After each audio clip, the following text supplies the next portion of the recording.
జిల్లాలో భూ కబ్జాలు తీవ్రంగా అయిపోతున్నాయి. దాని మీద ఒక సిట్టింగ్ జడ్జితో విచారణ చేసి దాని మీద చర్యలు తీసుకోవాలని డిఆర్ఓ గారికి అఖిలపక్షం తరఫున అర్జీ సమర్పించాము. అదే రకంగా ఈరోజు యూత్ హాస్టల్ అనేది అందరికీ ఉపయోగపడుతుంది. ముఖ్యంగా వేలాది మంది నిరుద్యోగులు వాళ్ళు వచ్చి పరీక్షలు రాసుకున్న వీళ్ళంటికి అక్కడ రూమ్స్ అవన్నీ కూడా ఈరోజు ఉపయోగపడేది. దాన్ని నెహ్రూ యువ కేంద్రం పేరుతో కబ్జా చేయాలని చెప్పేసి చూస్తున్నారు. అది కానీ వాళ్ళకి కానీ ఇచ్చేస్తే అది ఇవి పేద విద్యార్థులకి పేదలకి చాలా నష్టం జరుగుతుంది. కలెక్టర్ గారు దాని చైర్మన్ కాబట్టి దాని మీద కలెక్టర్ గారు ప్రత్యేక చొరవ తీసుకొని ఆ యూత్ హాస్టల్ ఇంటర్నేషనల్గా మొత్తం కూడా ఈ స్పోర్ట్స్ వీటన్నిటికీ ఉపయోగపడేది ఆ యూత్ హాస్టల్ని అట్లే కొనసాగించాలని చెప్పేసి కోరుతున్నాం. అదే రకంగానే ఇక్కడ మెయిన్ గేటు ఈరోజు రోడ్డు విస్తరించిన తర్వాత చాలా ప్రమాదకరంగా తయారైంది.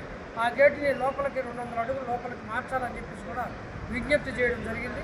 వాటన్నింటినీ కూడా కలెక్టర్ గారిని మళ్ళా కూడా అఖిలపక్షం తరఫున ప్రత్యేకించి ఒక డేట్ తీసుకొని నేరుగానే కలిసి విన్నవిస్తాం. అయినప్పటికీ ఇప్పుడు ఈరోజు గ్రీవెన్స్ కాబట్టి ఖచ్చితంగా ఈ సమస్యలన్నింటినీ కూడా ప్రభుత్వం కూడా ఆలోచన చేసి సానుకూలమైన నిర్ణయం తీసుకోవాలని చెప్పేసి మేము విజ్ఞప్తి చేస్తాము.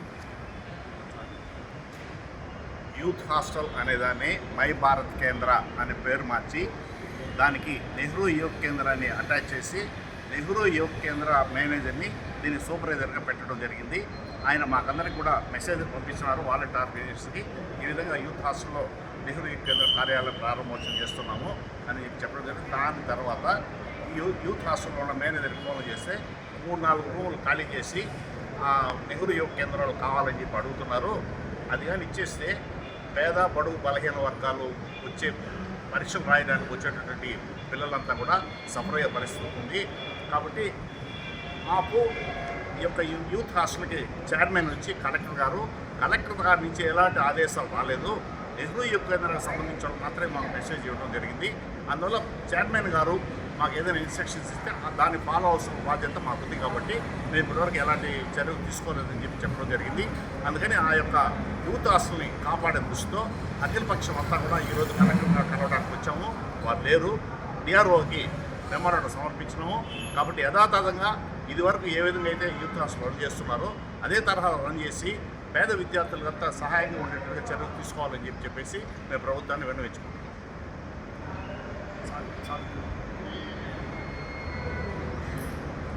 ఈరోజు తిరుపతి జిల్లా కలెక్టర్ కార్యాలయంకి వచ్చి డిస్టిక్ రెవెన్యూ ఆఫీసర్ గారికి యూత్ హాస్టల్ భవిష్యత్తు తరాలకు కాపాడాలని, యూత్ హాస్టల్ని భవిష్యత్తు తరాలకు అందించాలని ఈరోజు అఖిలపక్షం ఆధ్వర్యంలో మరి అర్జీని ఇవ్వడం జరిగింది.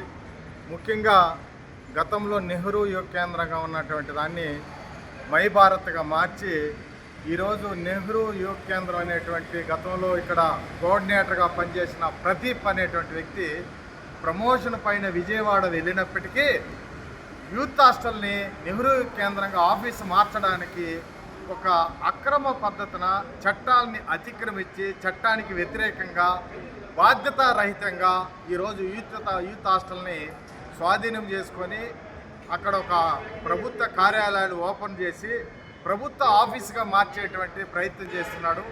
తక్షణం ఈ ప్రభుత్వాన్ని మరి మై భారత్ కోఆర్డినేటరు నెహ్రూ కేంద్రం కోఆర్డినేటర్ తక్షణం ఆపేయాలి. ఆపడమే కాకుండా ఆ నెహ్రూ యువ కేంద్రానికి సంబంధించినటువంటి కార్యాలయం కలెక్టర్ ఆఫీసులో పెట్టుకోవచ్చు. చాలా ఖాళీగా ఉన్నాయి. ఇక్కడ తిరుపతి జిల్లా కలెక్టర్ కార్యాలయంలో A అండ్ B 2 బ్లాకులు ఉన్నాయి. ఆ 2 బ్లాకుల్లో కూడా ఖాళీగా ఉన్నాయి. కలెక్టర్ గారిని అప్రూవ్ అయినా కలిసినా ఆఫీస్ కొరకు ప్రయత్నం చేస్తే ఒక బ్రహ్మాండమైన జిల్లా కేంద్రంలో నెహ్రూ కేంద్రం ఉంటుంది. యువకులు విద్యార్థులు వచ్చి కలిసేదానికి అవకాశం ఉంటుంది.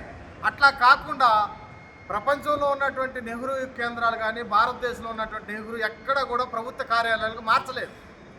కేవలం ఒక తిరుపతిలో ఉన్న యూత్ హాస్టల్ మాత్రమే ప్రభుత్వ కార్యాలయంగా మార్చడానికి ప్రదీప్ అనేటువంటి వ్యక్తి ప్రయత్నం చేస్తున్నాడు ఒక అధికారిగా ఉండి.